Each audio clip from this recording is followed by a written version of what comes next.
So let's talk about how we can create a content plan for our website. This is specific to anyone who's starting out, but then you could also use this if you're looking to expand content for a website that you've already got. So we can start to look at gap areas as well. But initially, let's just assume that we're starting to plan content for a brand new website. Where do we start?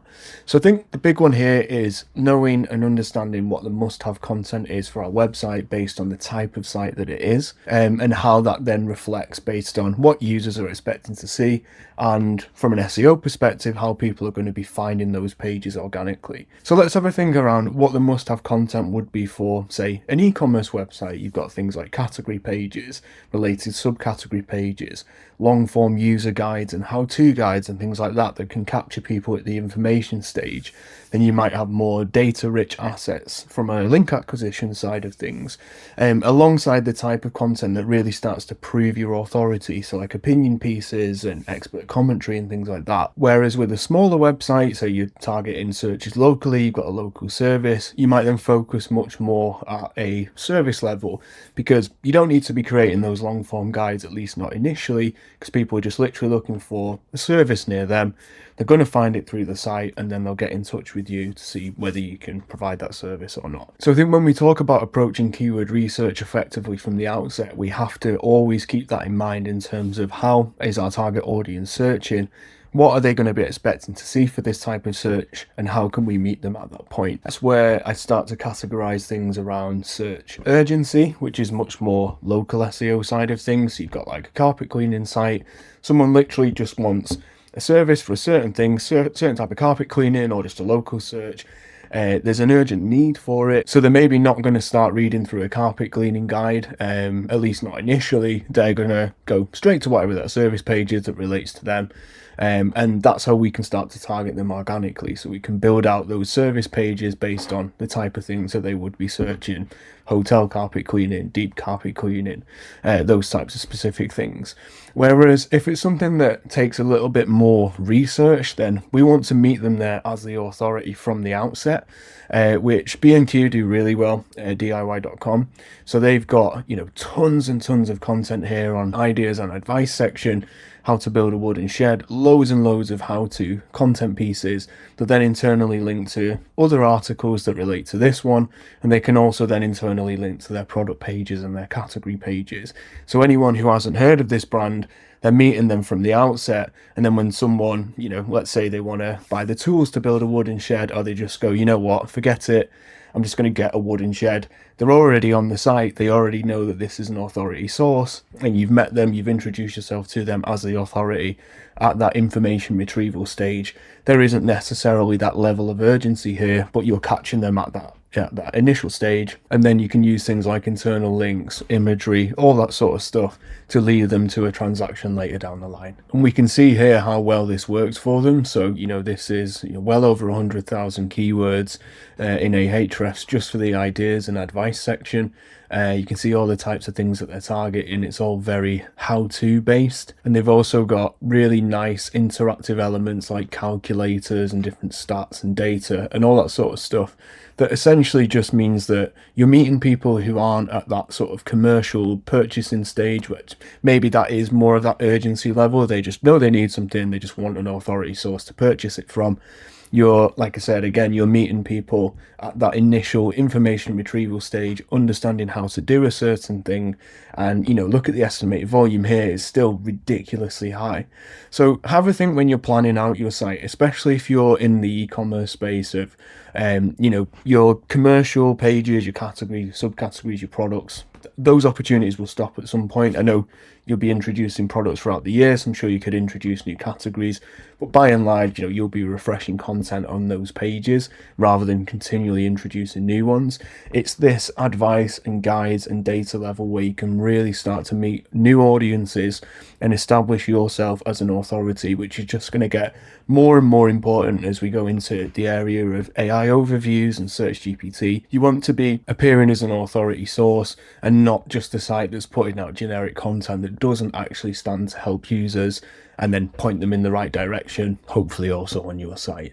And we can use competitor content to inform these opportunities as well. So whether it's sort of at the local SEO level, we can just literally go into a site like Ahrefs and go, okay, show me all of the top pages for a certain competitor. We can see that they're doing well organically for their sort of commercial keywords or their information keywords, and start to reverse engineer what's working well, and the types of pages that we need based on the commonalities within the search results. So for example, if we was in two minds about a subcategory page, one, do we have the products to actually populate within that subcategory? Two, can we see evidence of traffic coming from competition? And three, if not most important, is this also contextual to the types of things our users will be searching, and can we meet new audiences at that level of search? So yeah, we can do that at the information retrieval level with advice and guides and blogs. And we can also do that commercially and just say, show us all the top performing pages at the root of a certain competitor. So again, using B&Q as an example here, and we can start to look at what are their top traffic drivers in terms of categories, subcategories. Are they getting traffic at the product level? Do we need to really hone in on products? Or is it more around categories and subcategories? And how can we use our content strategy to start to target similar searches in a way that we can see has been working consistently for a number of competitors over the last few years? Okay, so we know that there will be elements and must-have content for any website. In the e-commerce space, it'd be categories, subcategories, guides. From a local SEO side, it'd be much more around your categories and your subcategories. You can maybe start to introduce guides at a later stage. But just as important as knowing the type of content that you need in terms of the pages that have to exist, it's also really important to know how to structure those pages that gives you the best opportunity for them to actually rank and have what they need to have, rather than just, assuming that you've got everything that you need to. So I think, again, in the same way that we're looking at competitors to see the type of things that we need to be writing about in terms of these are the must-have pages, we can also start to understand how are they appearing in things like AI overviews and featured snippets, and what are the type of things that we need to include structurally for these pages, that otherwise means if we don't have them, we'll either just have to revisit it at a later stage, or even worse, building pages that are just never going to get to where they need to be because structurally they're just not there. So for example, with an e-commerce site, we know we need primary headings, we know we need content above and below the fold of the site. We need to have logical breadcrumb structures. The products need to be crawlable. There needs to be actual product descriptions within the title of the product. So there's that initial understanding of what the product actually is. The imagery can't be too big. It needs to load quickly. There are all these elements that just mean that, we're not building out category pages and just hoping for the best. We have an actual plan in place so that we go, okay, we're a suits retailer, so we need to have a top level men's suits page, and then we need to have ones for wedding, and we need to have ones by certain colors. But because they're within the plan and we have an actual structure, then we know that we can start to build out content ready for when those pages go live, rather than putting everything live and then going, oh, actually, we should have added 50 words above the fold or 200 words and some FAQs below the fold. By actually going and doing the research and benchmarking what's working for competition, then we can say, okay, 3 out of 5 of these sites all have FAQs below the fold. We can see clearly within Ahrefs or SEMrush or whoever that, the addition of these and the fact that these are getting updated has actually helped their SEO somewhat.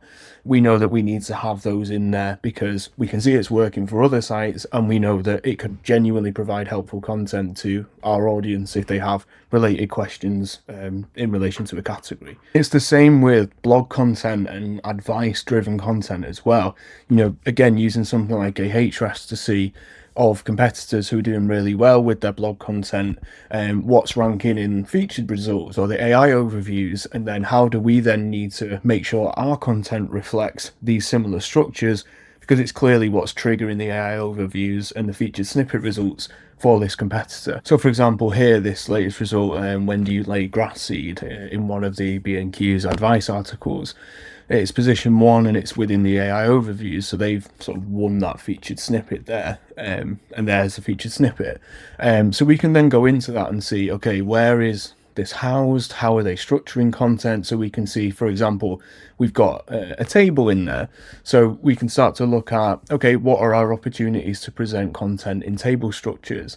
How are they structuring their sentences and their paragraphs? Is the information really easy to retrieve? Do we need to have very straightforward ways of saying certain things? So within the content briefs, within each different section, we can say, okay, 50 to 100 words here, and we need to provide a very exact answer for feature snippet targeting because of this, this, this, and this. And it's exactly the same for things like heading structures and the content that goes within it. So for example, within this piece here that we know has several AI overview or featured snippet results that it's claiming, we can go, okay, well, we can see the way that they're presenting their headings, their sentences and their paragraphs are laid out very well. They've got table data here. They've got different bullet points. They've got step-by-steps, which are very clearly numbered with their own unique imagery. It's really logical way of structuring these things, and it just means that when you come to write similar things or you start to build out certain topical clusters, that you know what a winning structure looks like. Then when you come to create your content briefs, whether it's you that's writing it, member of your team, or you're outsourcing content, you know that it stands the best chance of ranking because we can literally see what's working. Let's say we were also in this niche, then we know clearly what good looks like because we can see it's working time and time again. We don't have to have any guesswork or just go off what a singular tool says. We can literally just look at what's ranking consistently and has been ranking consistently and use that to justify page structures, whether it's sort of commercial category pages or informational sort of advice pieces. And then another thing to think about as well is the sort of value focused content that you can start to repurpose throughout the year. So I talk about this a lot, but things like data pieces, calculators, statistics pages, very sort of rich pieces of content that again really start to prove your authority and your knowledge within a certain space, but you also have passive link building opportunities as part of that as well. So for example, something here, Gardening Statistics UK, this page, really simple piece of content. They're just collating all that information into a stats page, and journalists and publishers are looking for that sort of thing. But your audience might also find you through these types of informational searches as well.